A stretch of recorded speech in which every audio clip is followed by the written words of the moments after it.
Bonjour, aujourd'hui je suis avec Tal Barda. C'est très important de vous rencontrer aujourd'hui, Tal. Comment allez-vous? Vous allez bien? Oui, bien. Je suis très heureuse d'être là et qu'on va montrer le film à beaucoup de gens en France. Et...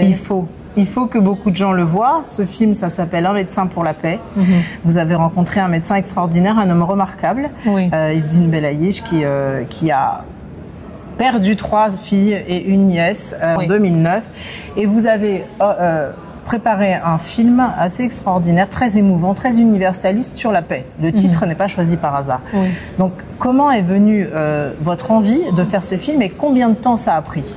D'accord. Alors, moi, en fait, mon père est français et ma mère américaine, mais je suis née en Israël et je vis là-bas toujours, même aujourd'hui, avec tout ce qui se passe. Et c'est ça la motivation de faire le film. C'est pas juste une histoire de guerre que je voulais montrer, mais c'est de comprendre les conséquences de la guerre sur les civils.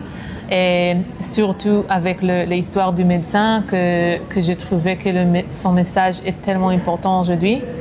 Et je crois que, je suis grandie en Israël avec tous les conflits pendant des années. Mais c'est toujours une famille, on était toujours dans des protestes pour la paix. Et je me rappelle même, j'avais 12 ans et on était dans les protestes pour la paix avec le Premier ministre Yitzhak Rabin qui a été assassiné. Et on a pensé que voilà, la paix est morte là-bas. Définitivement, voilà, que ça serait terminé. Oui.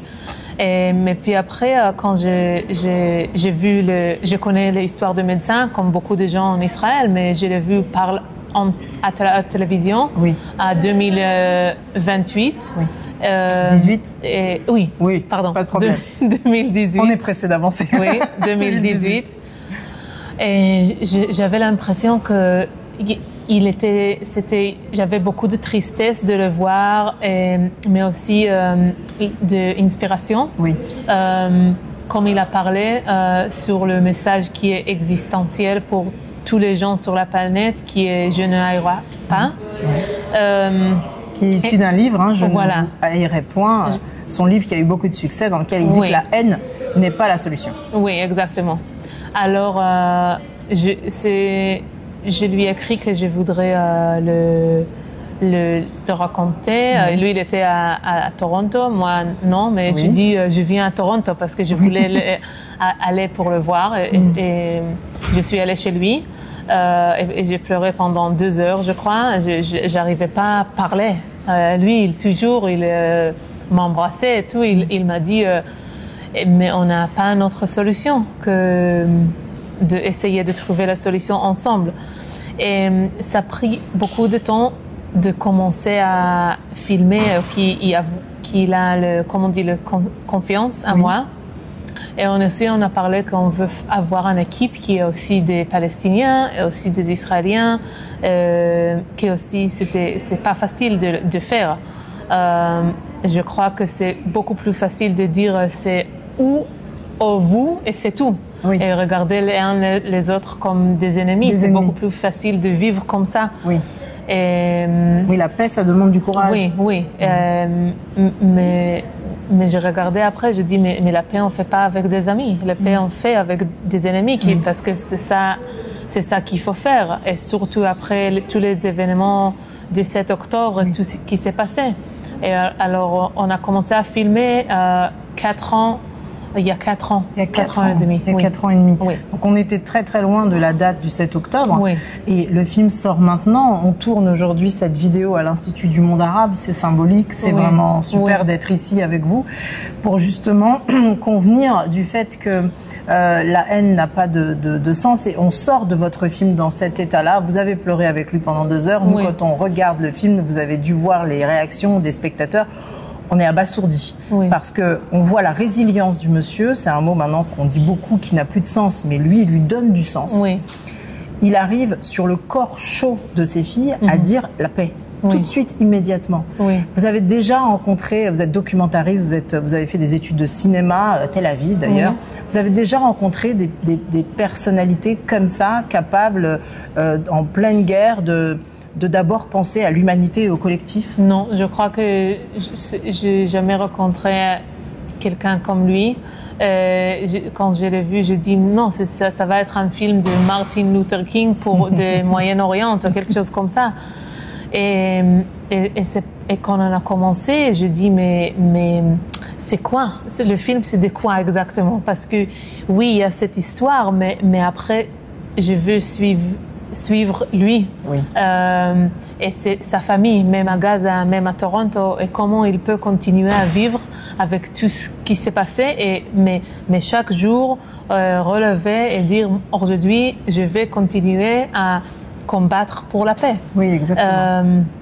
Et quand je dis que le film c'est sur je sais pas comment on dit ça, l'aveuglement.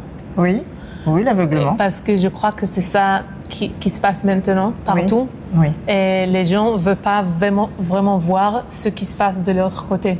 Et vous avez l'impression que c'est pire depuis cette fameuse date du 7 octobre? Oui. Parce que ça fait un an et demi maintenant presque. Vous avez commencé à tourner 3 ans en fait avant les événements. Est-ce que vous avez senti vous étiez en montage à ce moment-là? Oui, on a fini le montage juste une semaine avant. Une semaine avant, vous avez fini le montage? Oui.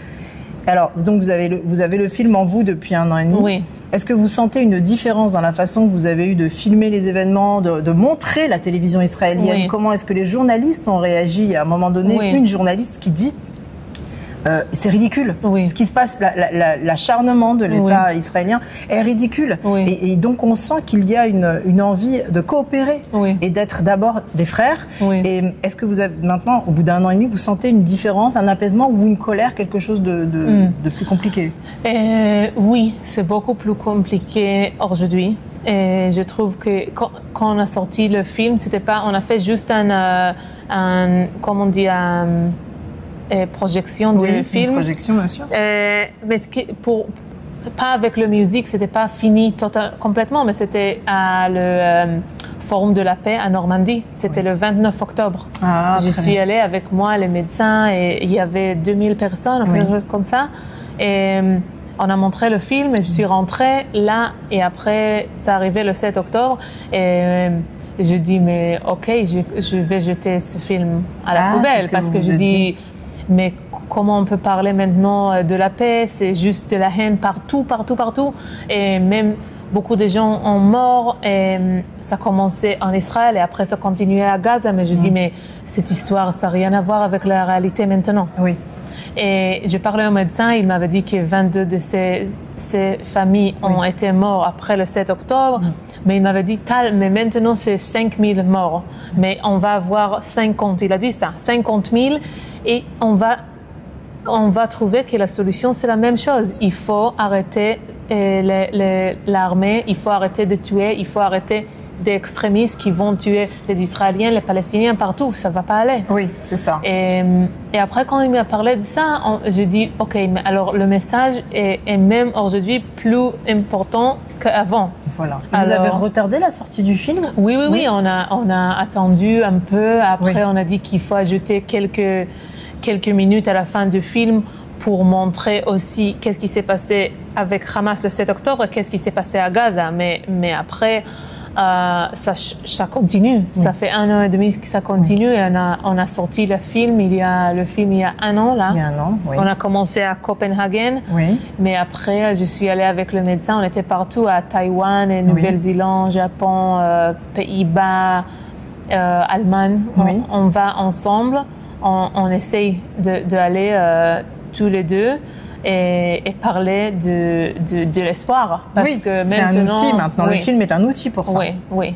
Et maintenant, même en Israël, je vois que on a un gouvernement tellement extrême, on ne va pas vraiment rentrer dedans, mais il faut comprendre que ce n'est pas tout le public israélien qui supporte le gouvernement. Bien sûr, c'est comme on pense que tout le monde veut que Trump... Aux États-Unis, tout le monde aime Trump. Non, c'est une contre-vérité. Je sais, les images ici, en France, mais partout, sont très polarisées. Même les images, même les idées.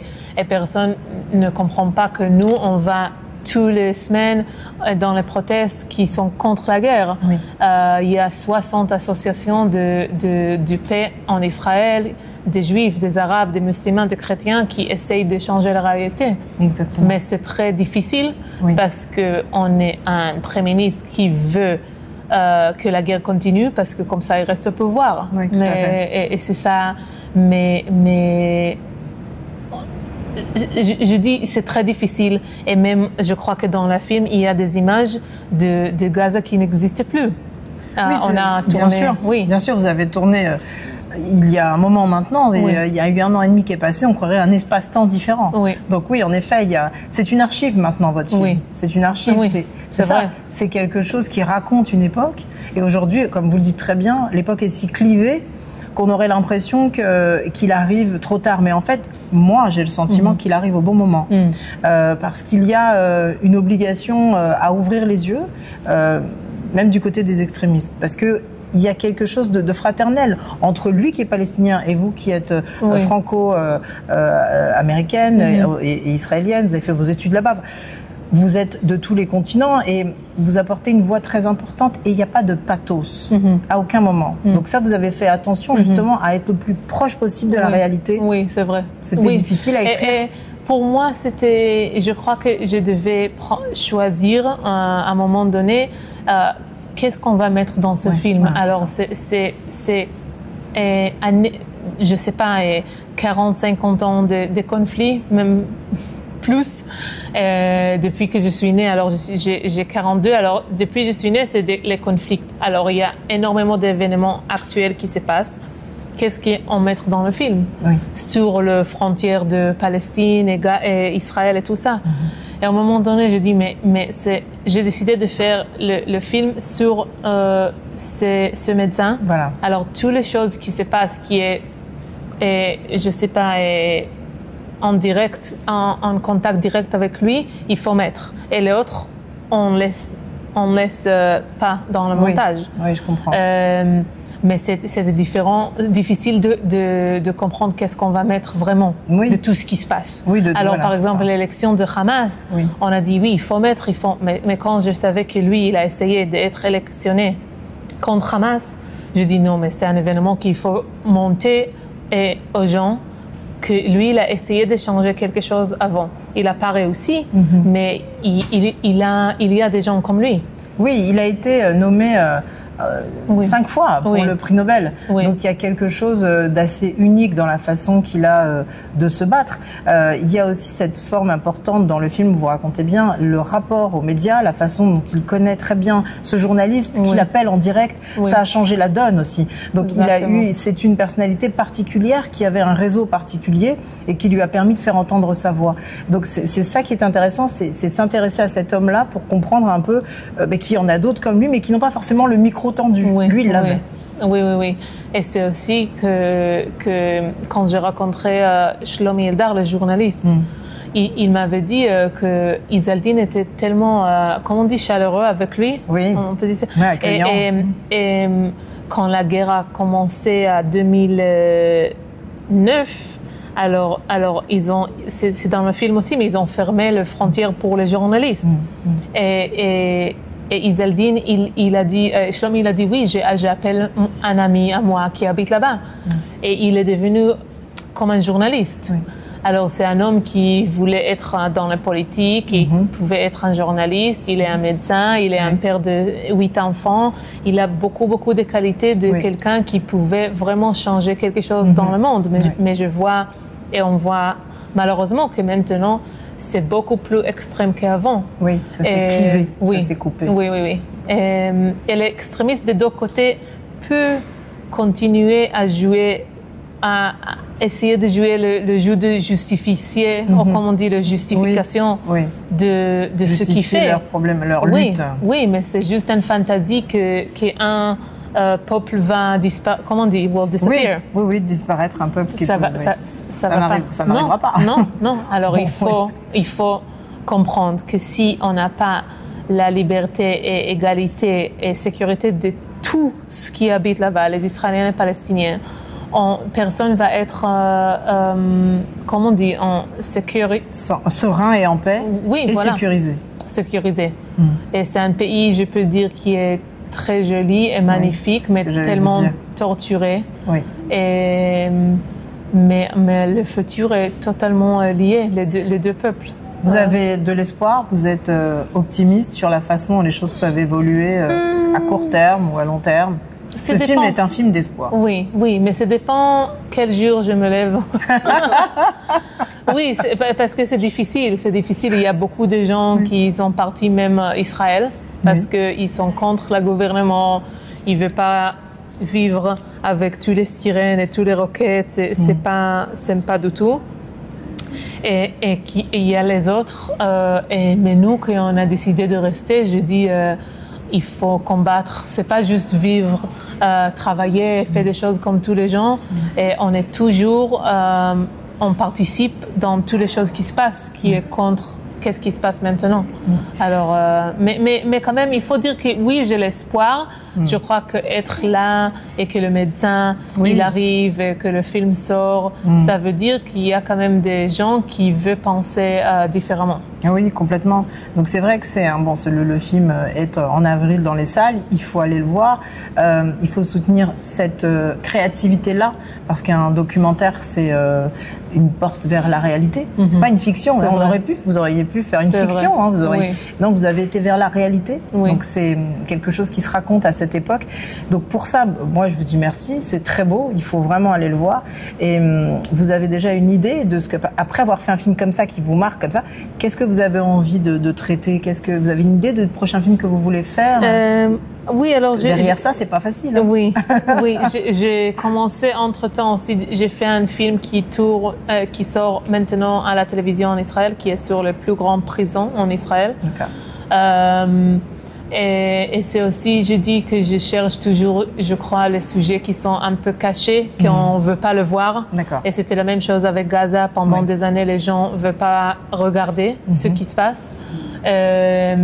Alors, c'est les sujets comme ça. Et même un autre projet qui est sur les femmes de société en Israël, on voit maintenant qu'il n'y a aucune femme dans les négociations des otages, dans le gouvernement. C'est très, très difficile. Alors, on fait une série historique de ça.